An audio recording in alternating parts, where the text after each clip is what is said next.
हमारी भारत यात्रा में हम अभी हैं महाराष्ट्र में। और महाराष्ट्र में हम करने वाले हैं 3 ज्योतिर्लिंग का दर्शन, जिसमें से भीमाशंकर ज्योतिर्लिंग का दर्शन हमने कर लिया है।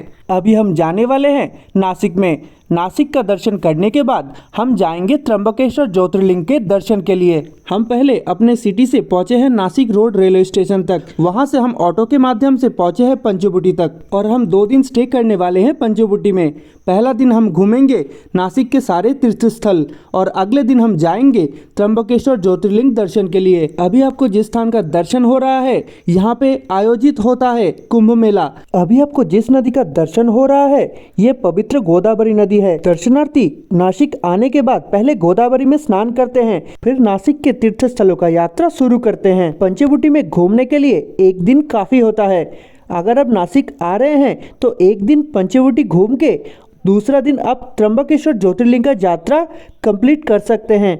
आपको गोदावरी के तट पे बहुत सारे मंदिर देखने को मिलेंगे, जिसमें से एक महादेव का मंदिर भी है। यहाँ पे लोग गोदावरी के जल से महादेव का जलाभिषेक भी करते हैं। 14 साल के वनवास के दौरान राम जी और सीता जी इस पवित्र स्थान में स्नान किए थे। तभी से ये स्थान रामकुंड नाम से प्रसिद्ध हुआ है। मान्यता है कि किसी भी मृतक के अस्थियां इस स्थान में विसर्जित करने से मोक्ष की प्राप्ति होता है। पवित्र रामकुंड में हर दिन लाखों श्रद्धालु अपना पुण्य स्नान करने आते हैं। 12 वर्ष में एक बार इसी रामकुंड के तट पे ही आयोजित होता है पवित्र कुंभ मेला। नासिक नाम संस्कृत के शब्द नासिका से लिया गया है, जिसका अर्थ है नाक।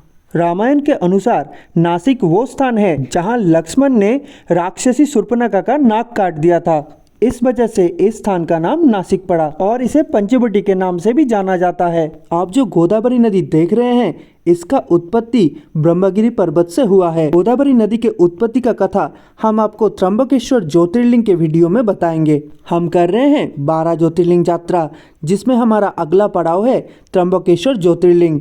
अगले वीडियो में हम आपको दिखाने वाले हैं त्र्यंबकेश्वर ज्योतिर्लिंग का संपूर्ण वीडियो। तो जल्दी से मेरे चैनल को सब्सक्राइब कर लीजिए और नोटिफिकेशन पाने के लिए बेल आइकॉन दबाना मत भूलिएगा। अभी हम कर रहे हैं नासिक दर्शन। नासिक में गोदावरी नदी के रामकुंड के तट के अलावा भी बहुत सारे और भी तीर्थ स्थल है, जिसका दर्शन हम आपको कुछ ही क्षण में कराने वाले हैं। हम नासिक रोड रेलवे स्टेशन पहुंचने के बाद ऑटो के माध्यम से आ गए हैं पंचवटी में और हम 2 दिन स्टे करने वाले हैं पंचवटी में ही, क्योंकि यहाँ पे हमें बजट होटल मिल जाएंगे और पंचवटी के सारे तीर्थ स्थल हमें इसी के आसपास ही मिल जाएंगे। गोदावरी दर्शन और स्नान के बाद हम जाने वाले हैं कपालेश्वर महादेव का दर्शन करने। कपालेश्वर महादेव के दर्शन के बाद हम आगे पंचवटी की तरफ बढ़ जाएंगे। रामकुंड से निकल के हम अभी पहुँच गए हैं पंचवटी चौराहे पे। अब हम जाने वाले हैं कपालेश्वर मंदिर। रामकुंड के पास में ही स्थित है कपालेश्वर महादेव की मंदिर। 50 सीढ़ियाँ चढ़ के आपको ऊपर जाना पड़ेगा महादेव के दर्शन के लिए। महादेव का ये एक ऐसा मंदिर है जहाँ नंदी जी विराजमान नहीं है। नंदी जी को इस स्थान में महादेव ने गुरु माना है। चलिए आपको लेके चलते हैं कपालेश्वर महादेव का दर्शन कराने। 50 सीढ़ी चढ़ने के बाद आपको दर्शन हो जाएंगे कपालेश्वर महादेव का। अंदर जाने के बाद आपको भोलेनाथ का एक भव्य स्वरूप का दर्शन होता है। और हम पहले ही बता चुके हैं, इस मंदिर में नंदी जी विराजमान नहीं है। हम कपालेश्वर मंदिर का दर्शन कर लिए हैं। अब हम जाने वाले हैं गोरेराम मंदिर में। गोरेराम मंदिर कपालेश्वर मंदिर से थोड़ी ही दूरी पर स्थित है। कपालेश्वर मंदिर दर्शन के बाद कपालेश्वर मंदिर के पास से ही एक रास्ता अंदर की तरफ जाता है, जो रास्ता हमें ले जाएगा गोरेराम मंदिर तक। अभी हम जा रहे हैं गोरेराम मंदिर का दर्शन करने।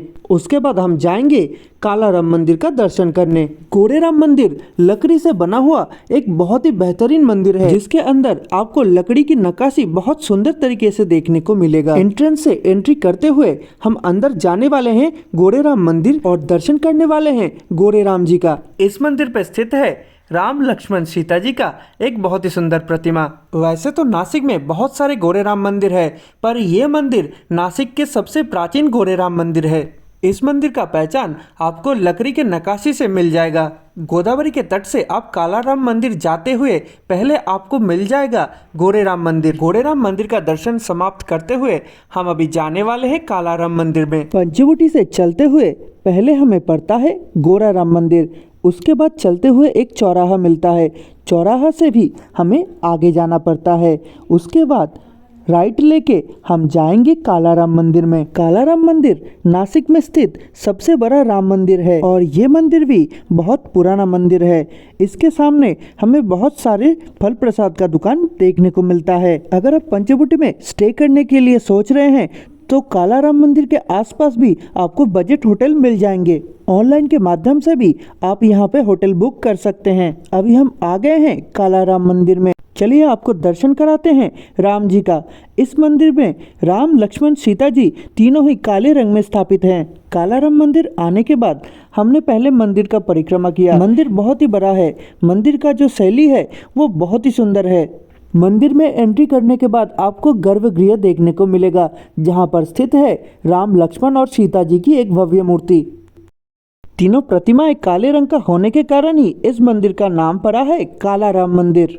वैसे तो नासिक में बहुत सारे पंचवटी स्थित है, पर हम अभी जाने वाले हैं उस पंचवटी में जहां से सीता जी का हरण हुआ था। कालेराम मंदिर से केवल मात्र 200 मीटर की दूरी में स्थित है पंचवटी। यहाँ पे आपको 5 वटवृक्ष देखने को मिल जाएगा। यहाँ पे स्थित है सीता गुफा।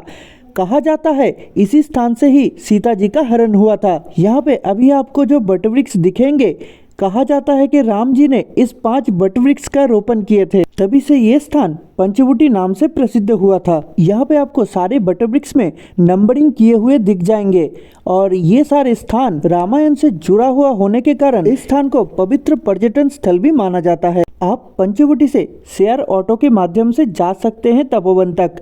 वहां जाके भी आपको रामायण से जुड़ा हुआ बहुत सारे स्थानों का दर्शन हो जाएंगे। हम अभी जाने वाले हैं सीता गुफा का दर्शन करने। एंट्रेंस यहाँ से है, यहाँ से एंट्री करते हुए हम जाएंगे सीता गुफा का दर्शन करने। यहाँ से एक पतला सुरंग जाता है सीता गुफा की तरफ। सीता गुफा के दर्शन के बाद हम आ गए हैं दोबारा रामकुंड में। हम अभी हैं महाराष्ट्र के नासिक में। हम कर रहे हैं महादेव का 12 ज्योतिर्लिंग यात्रा। वीडियो अच्छा लगा है तो लाइक कीजिए और हमारे चैनल को सब्सक्राइब भी कर लीजिए।